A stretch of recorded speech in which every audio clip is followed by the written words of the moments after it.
She was ordered to serve 50 relatives on Christmas night. But when the dinner began, she discovered they weren't there for the food. They were there for her house.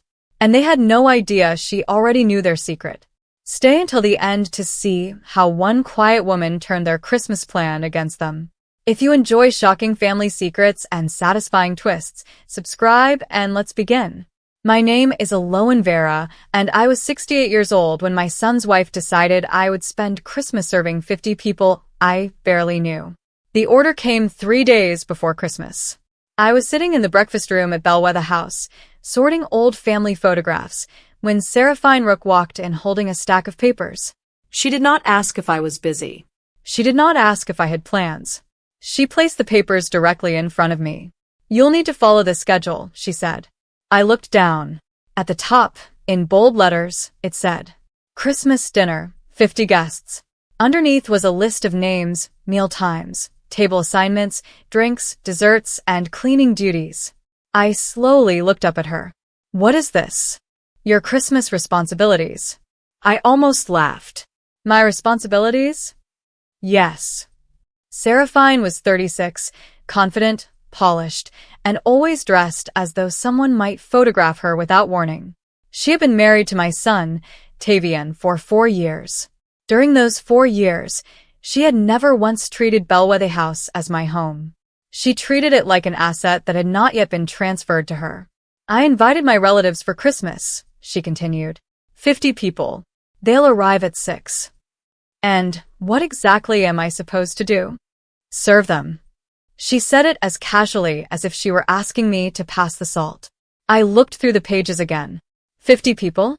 Yes. Where is the catering company? We don't need one. I stared at her. She smiled. You're a very capable woman, Aloan. That sentence sounded like praise until I understood what she meant. She expected me to cook, serve, clear plates, refill glasses, and clean afterward. All night. I placed the papers on the table. Where is Tavian? In the study. Does he agree with this? He knows. That answer bothered me. I walked toward the study and found my son standing near the window. Tavian. He turned around. Mom. Your wife wants me to serve 50 guests on Christmas. His face tightened. I know. You know? I was going to talk to you. When? He looked down. I don't know. I waited. He finally said, Seraphine thinks it would be easier this way. For whom? He didn't answer. That was when I understood something had changed. My son wasn't defending her, but he wasn't defending me either. I returned to the breakfast room. Seraphine was still there. All right, I said. She blinked. All right, I'll do it. Her eyebrows lifted. You will? Yes. She handed me another sheet. This is the seating arrangement. And please make sure the desserts are served exactly at 9. I took the paper. Of course. She turned to leave. Then I noticed a second page sticking out from underneath the schedule. It wasn't a menu. It wasn't a seating chart. It was a list of names with numbers beside them. I pulled it free. The first name had $25,000 beside it. The second had $40,000. The third had $15,000. I kept reading. Some names had $75,000. Others had $100,000. At the bottom was a figure that made my hands go cold. $2.80 million. I looked toward Seraphine. What's this? She stopped. For the first time since she entered the room, she looked nervous. Nothing. This doesn't look like nothing. She walked back and tried to take the paper from me. I moved it away. Why are your relatives connected to millions of dollars? Her expression hardened. You shouldn't be looking at things that don't concern you. I smiled. That is an interesting answer. She left without another word. I waited until I heard the front door close. Then I looked at the list again. There was something else at the bottom. A handwritten note. 3 words. Bellwether Family Trust. My heart began beating faster. I had never told Seraphine about the trust. In fact, almost nobody knew about it. My late husband, Oren, had created it decades earlier to protect Bellwether House from being sold or divided. The trust was worth millions. But there was a deadline approaching. A very important one. And suddenly, 50 strangers coming to my house for Christmas no longer looked like a family celebration. It looked like a plan. I folded the paper and slipped it into my pocket. Then I smiled. Seraphine believed she had just ordered an old woman to become her Christmas servant. She had no idea what she had accidentally placed in my hands. And before Christmas night was over, I intended to find out exactly why those 50 people were coming. The next morning, I woke before sunrise. I had barely slept. The paper I had taken from Seraphine's schedule was sitting inside the locked drawer of my bedroom desk. I had looked at it at least 20 times during the night. 50 names, 50 amounts of money, and one reference to the Bellwether Family Trust. At 6:15 a.m., I made coffee and went downstairs. Bellwether House was quiet. Christmas decorations covered the staircase, the fireplace, and the long hallway leading to the dining room. Everything looked peaceful. I knew better. Someone was planning something inside my home, and I intended to find out what. For most of my adult life, I had worked as a municipal records investigator. My job had involved property disputes, suspicious transfers, forged signatures, and financial records. Retirement had ended my career. It had not ended my instincts. I began with the guest list. I copied every name and every amount into an old notebook. Then I noticed something strange. The amounts were not random. Several names had $25,000. 3 had $50,000. 2 had $100,000. But the people with the largest amounts were not relatives I recognized. I searched through old family records. Nothing. At 8 a.m., Tavian entered the kitchen. He looked exhausted. Mom, you're up early. I could say the same about you. He poured himself coffee. For several seconds, neither of us spoke. Then I placed my notebook on the table. Do you know anything about the Bellwether Trust? His hand stopped. That tiny reaction told me more than his words could have. Why are you asking? Because your wife has been distributing imaginary money. He looked at the notebook. What do you mean? I showed him the list. His face changed. I've never seen that. Are you sure? Yes. Then tell me what Seraphine knows about the trust. Tavian looked toward the hallway. She asked about it months ago. How much does she know? I don't know. That isn't an answer. He sighed. She knows Bellwether House is protected by a family trust. She also knows there is a deadline coming. How did she find out? I told her. I leaned back. Why? Because she asked. That isn't a reason. He rubbed his forehead. Mom, I thought it was harmless. It isn't. He stood suddenly. I have to go. Tavian. He stopped. Why are you afraid of her? He turned around. For a moment he looked like the little boy I used to walk to school. Then he said quietly, because I don't know what she's capable of anymore. He left. His words stayed with me. At 9:30 a.m., I called someone who had worked with me years ago. Her name was Nimue Calder. She was 71, retired from the county archive, and had a memory that could identify a document from a single sentence. She arrived 40 minutes later. I showed her the list. She read it without speaking. Then I showed her the original trust documents. Nimue adjusted her glasses. Eloan, when was the last time you checked the county records? About 2 years ago. That was too long ago. She opened her laptop. After nearly 20 minutes, she looked at me. There is a new filing. My stomach tightened. When? 8 months ago. What kind of filing? An amendment to the trust. I stood. Who filed it? Nimue turned the screen toward me. The document listed me as the person who had approved the amendment. Then she showed me the signature. My name was written across the bottom. I stared at it. It looked almost perfect. Almost. But I knew my own signature. I didn't sign this. I know. How? Nimue pointed at the date. You were in Canada that week. I remembered. I had been visiting my sister for 10 days. There was no possible way I had signed the document in person. Can we find out who submitted it? Nimue nodded. The filing was submitted through a legal office downtown. Whose office? She hesitated. Corvin Vale. The name meant nothing to me. But when Nimue searched deeper, another name appeared in the firm's records. Merrick Vera.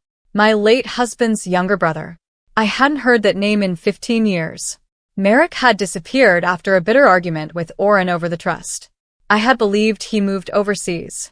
Apparently, he had been much closer than I realized.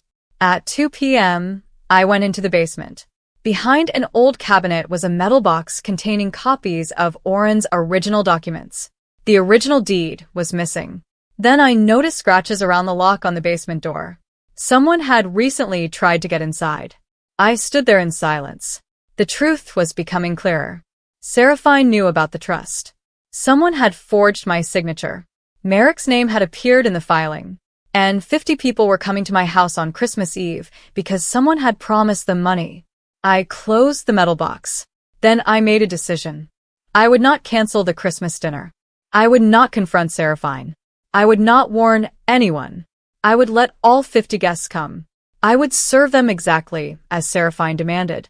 But this time, I would be watching every conversation, every document, and every person who entered Bellwether House. Because if someone was planning to steal my home, I wanted them to believe their plan was working. Until they made one mistake they could not undo. By Christmas Eve, Bellwether House was ready. The dining room had been transformed into something Seraphine could proudly photograph. White tablecloths covered the long tables. Gold candles stood between crystal glasses. Fresh flowers filled the centerpieces. I had spent 2 days preparing food. Or, at least, that was what everyone believed. In reality, I had arranged something else behind the scenes. At noon, Nimue arrived through the back entrance. She carried a small leather folder. "Did you find anything?" She nodded.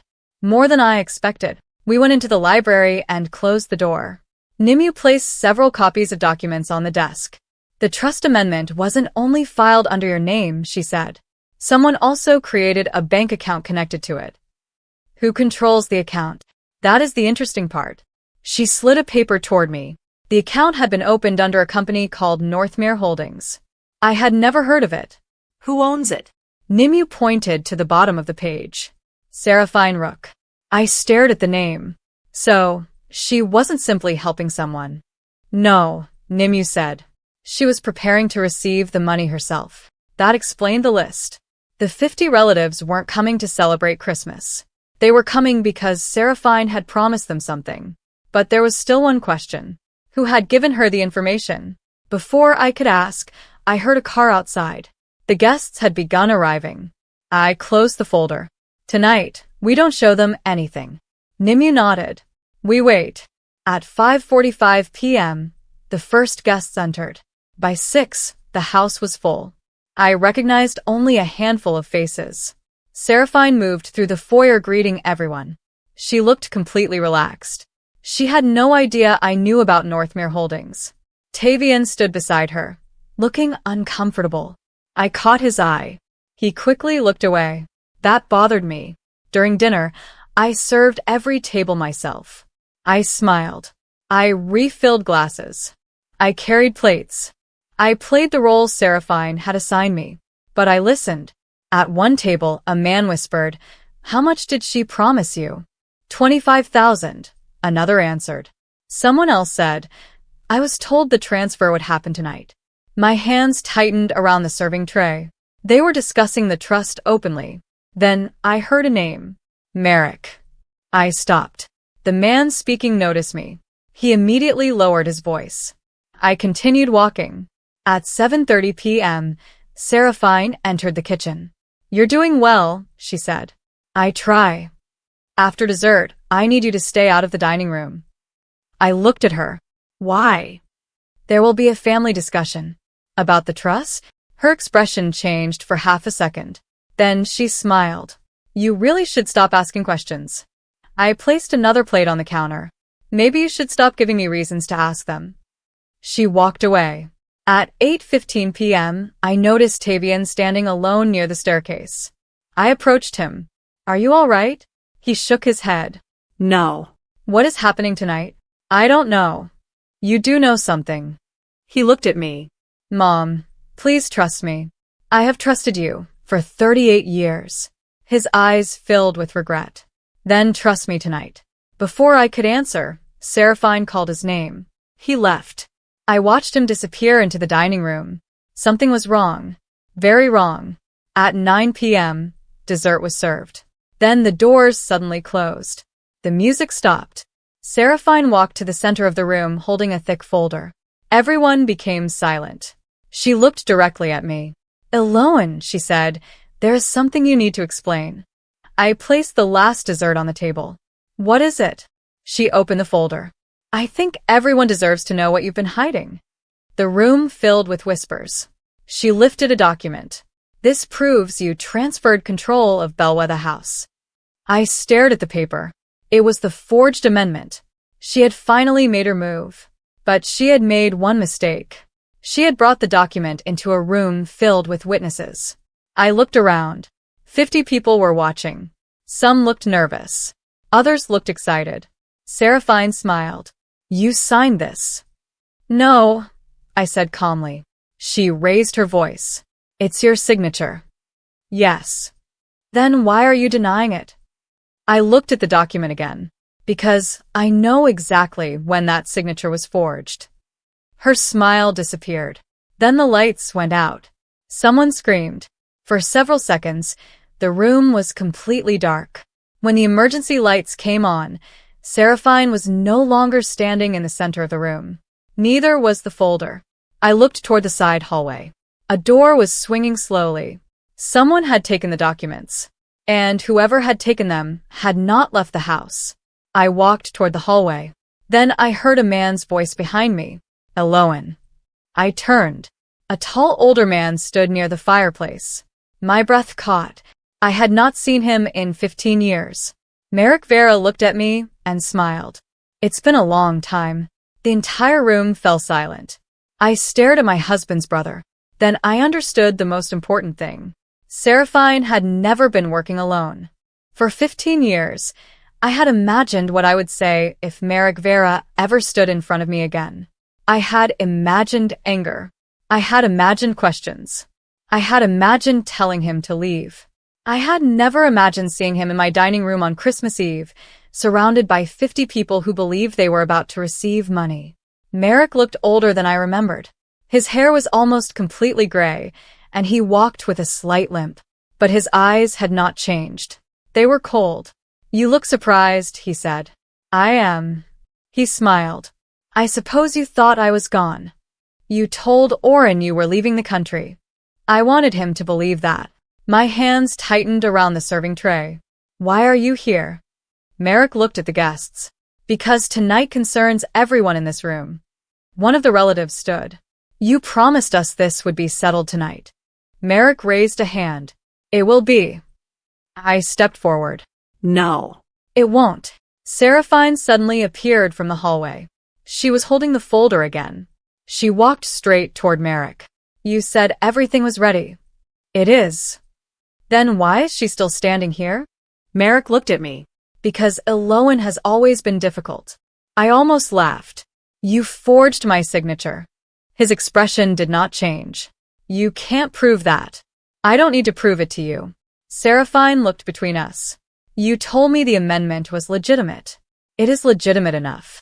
Her face changed. "Enough." Merrick ignored her. He opened the folder and removed another document. "This is the transfer agreement." He placed it on the table. "If Eloan signs tonight, Bellwether House will become property of Northmere Holdings." I looked at Seraphine. "So this was your plan?" She didn't answer.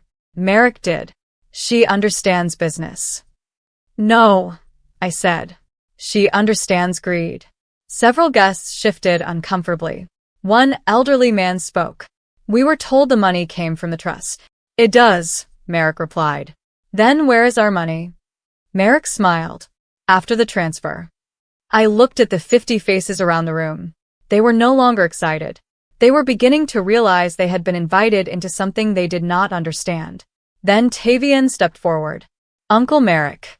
Merrick turned. "Ah." "Tavian. Why did you contact my wife?" Seraphine looked at him. "Tavian, please." "No." His voice was stronger than I had heard all evening. "You told me this was about protecting our future." "It is." "You told me my mother was hiding money from us." "I was trying to help you." Tavian shook his head. Then why did I find her emails to him? Seraphine froze. Merrick looked at Tavian. What emails?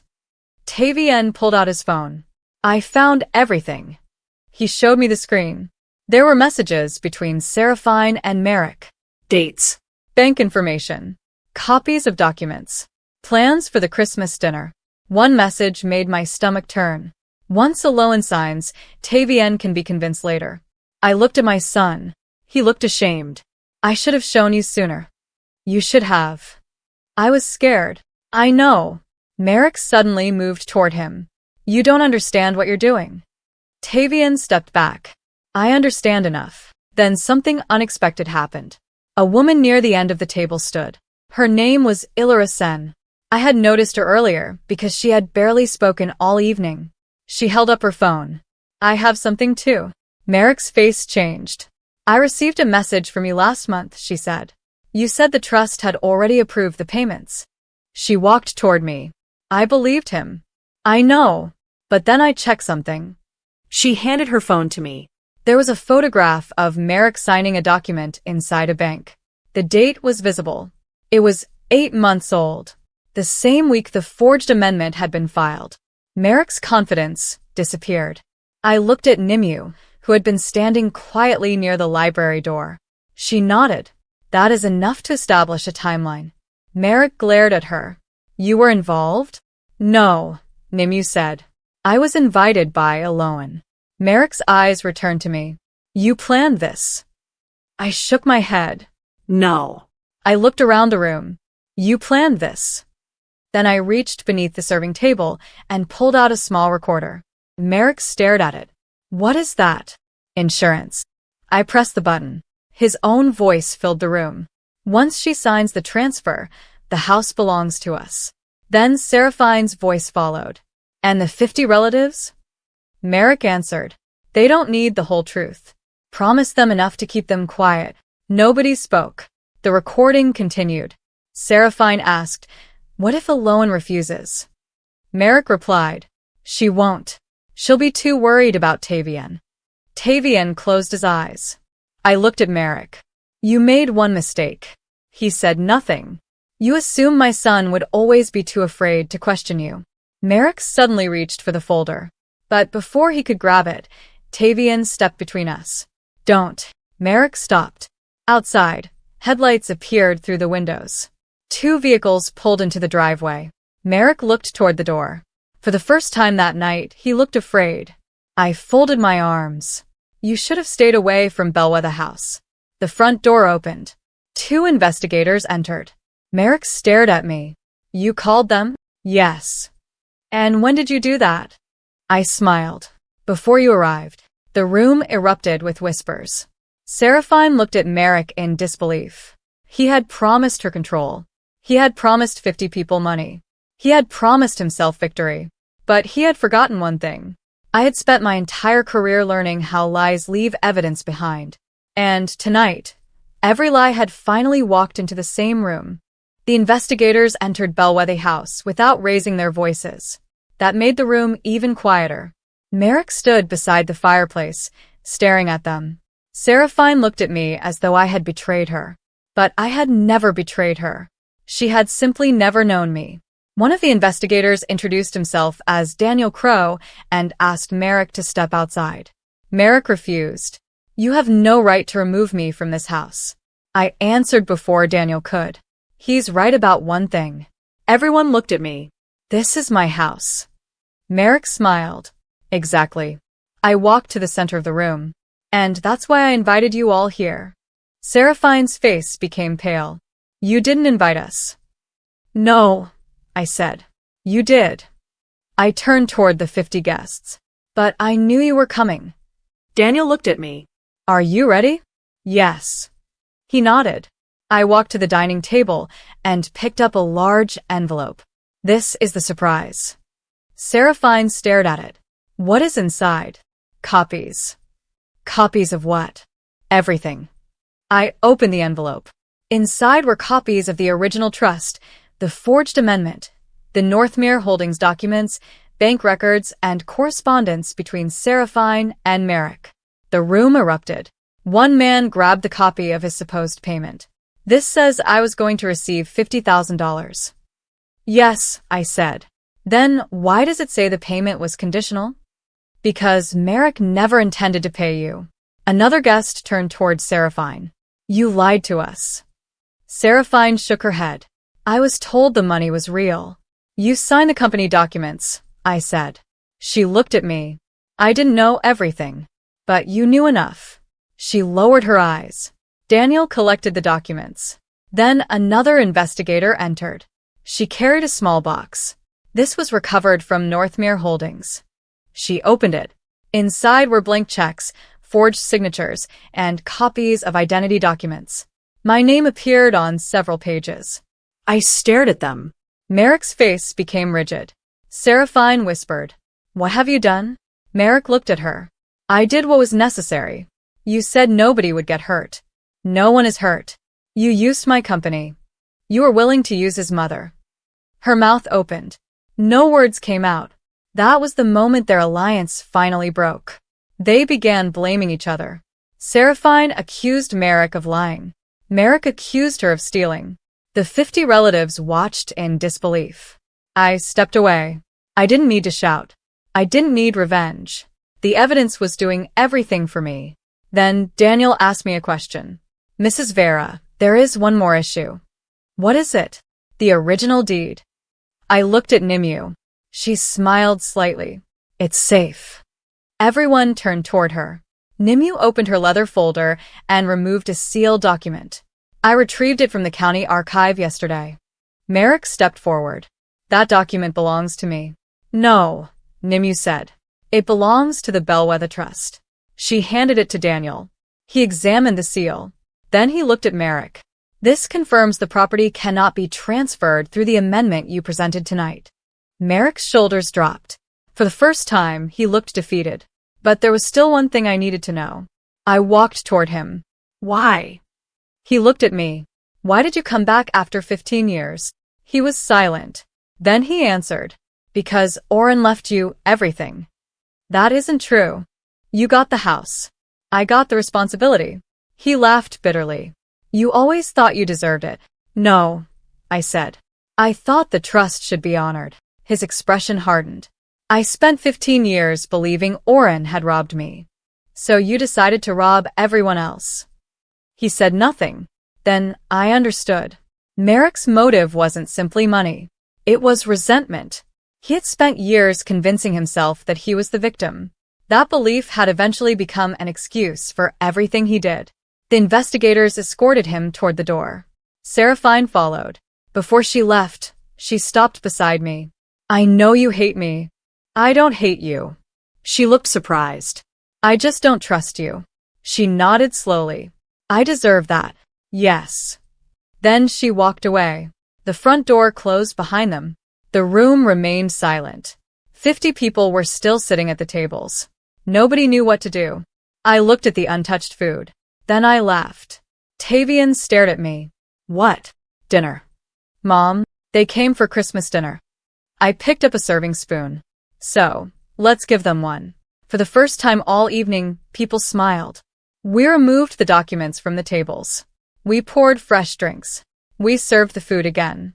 But this time, I wasn't serving people because someone had ordered me to. I was serving because I wanted to. At midnight, I stood near the fireplace. The 50 guests had eaten, talked, and apologized. One elderly woman approached me. I owe you an apology. You don't owe me anything. I believed him. So did many people. She smiled sadly. Thank you for giving us the truth. I looked around Bellwether House. The house was still mine. The trust was still intact. My identity had been protected. And my son was standing beside me. Then Tavian touched my shoulder. Mom. Yes. I have something to tell you. He looked nervous. What is it? I knew Merrick was involved before tonight. I stared at him. How long? 6 months. I felt my smile disappear. Then there is still something you haven't told me. He nodded. Yes. And suddenly, after everything that had happened, I realized Christmas was not finished revealing its secrets. I stared at Tavian across the quiet dining room. You knew Merrick was involved for 6 months? He nodded. Why didn't you tell me? Because I wasn't sure who I could trust. The answer hurt. Not even me? You were the person I trusted most. Then why hide it? He looked toward the empty doorway. Because I was investigating him. I said nothing. Tavian took out his phone and opened a folder filled with photographs, bank statements, and messages. I started looking into Merrick after Seraphine mentioned him. At first, I thought he was just an old family problem. Then I found payments from Northmere Holdings. He showed me the records. Several payments had been made to different accounts. Some belonged to Seraphine. Others belonged to people sitting at our Christmas dinner. You knew they were being recruited? Yes. Why didn't you stop them? Because I needed to know how many people were involved. I looked at him carefully. You were building a case. Yes. And you knew about the forged amendment? I suspected it. Suspected? I didn't have proof until tonight. I sat down. For months, my son had carried this alone.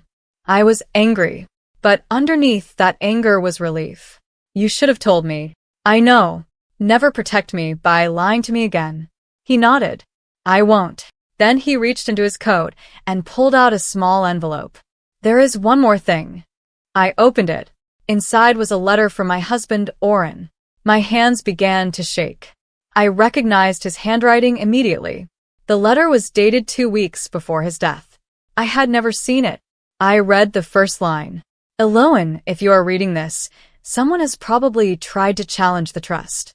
I looked at Tavian. What is this? I found it in a safety deposit box.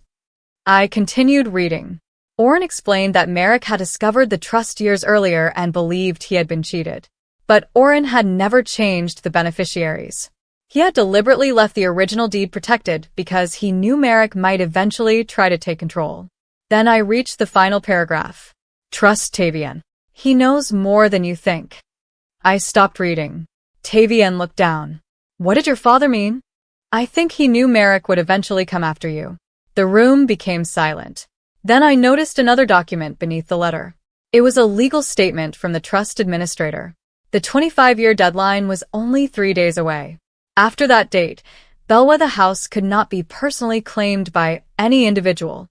Instead, the income would be placed into a community fund. I looked at Tavian. Did Merrick know about this? Yes. Then that's why he rushed everything. Tavian nodded. He knew he was running out of time.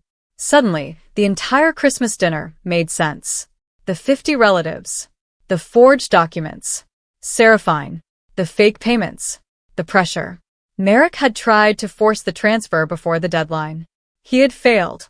3 days later, the trust officially entered its next stage. Bellwether House remained protected. The money could not be stolen. And the community fund began supporting holiday meals, medical transportation, and housing assistance for elderly residents. Merrick eventually faced multiple charges. Seraphine cooperated with investigators, returned the money she had received, and left Tavian. Their marriage ended quietly. There was no dramatic courtroom speech. No public humiliation. Their punishment was more practical. They lost the trust they had placed in greed. The 50 relatives also received a lesson. Some apologized. Some never spoke to me again. I didn't chase either group. I had learned that forgiveness did not require reopening the door. Weeks later, Tavian moved back into the city. Our relationship wasn't magically repaired. We talked. We argued. We apologized. Then we talked again. Trust returned slowly. One Sunday morning, he came to Bellwether House carrying 2 grocery bags. What are those? Food. I looked inside. Enough for 50? He smiled. No. Just enough for 2. I laughed. We spent the afternoon cooking together. No orders. No secret documents. No schemes. Just mother and son. That December, Bellwether House opened its doors again. But this time the guests came for the right reason. The tables were filled with elderly neighbors, families who needed meals, and people who would otherwise have spent Christmas alone. Tavian helped me serve dinner. At one point, he looked around the room. Mom, do you ever think about that Christmas? Every year. Do you regret agreeing to serve Seraphine's 50 relatives? I smiled. No. He looked surprised. Why? Because if I had refused, I might never have discovered what they were planning. I placed another plate on the table. They thought they were coming here to take something from me. And instead, I looked around the house. They helped me discover what was worth protecting. My home was still standing. My husband's trust had been honored. My son's relationship with me had survived. And the people who tried to take everything had walked away with nothing. That was enough. I learned something that Christmas that I will never forget. Sometimes the greatest surprise isn't revenge. It is allowing the truth to expose people who believed they were clever enough to hide it. Seraphine wanted my obedience. Merrick wanted my house. The 50 relatives wanted money. But none of them understood what I already knew. Bellwether House was never just a property. It was a responsibility. And I would protect it for as long as I lived. So when someone asks me about the Christmas, when my son's wife ordered me to serve 50 relatives, I don't tell them about the food. I tell them about the truth. Because that night I served 50 people exactly what they needed. Not money. Not revenge. Not fear. The truth. And unlike everything else they had tried to take from me, that was something nobody could steal. If you enjoyed my story, subscribe to the channel for more stories about family betrayal, hidden secrets, unexpected twists, and satisfying justice. Turn on notifications so you don't miss the next story.